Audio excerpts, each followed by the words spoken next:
So let's set the tone straight from the top. Hillary Clinton has spent more than half of her life answering for the deeds of her husband. What a freaking nightmare.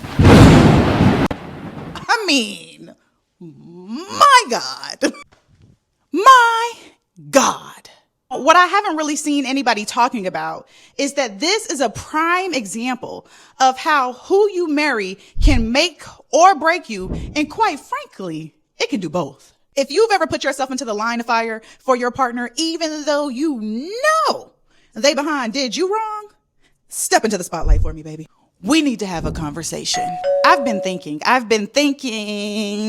about this Hillary Clinton situation. So Hillary Clinton just sat through a 5-hour deposition about her connection, if any at all, to Jeffrey Epstein. Which she basically said, I don't have a connection to Jeffrey Epstein. How many times do I have to tell you?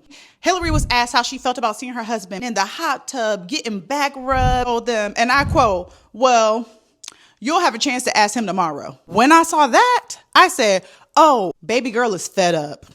Just the mere fact that she had to sit through that is a prime example of how who you marry can make or break you. Okay, because on one hand, you could argue that Hillary never even had a true shot of running for the presidency had she not been married to Bill Clinton, you know, because of the whole patriarchal thing. But on the other hand, maybe if she wouldn't have been married to him and didn't have to deal with those particular scandals, then she could have had a clearer path to the victory. Because we all remember the rumors, oh, you couldn't even keep it right at home. How you going to run a country? Watching this whole thing unfold really had me thinking the same thing that can put you in position to succeed is the exact same thing that can knock you right out of your spot. Let's not play. Being married to the president of the United States can absolutely put you in a position to succeed. But when that person continuously makes questionable / bad decisions, it can absolutely put you in a position to fail,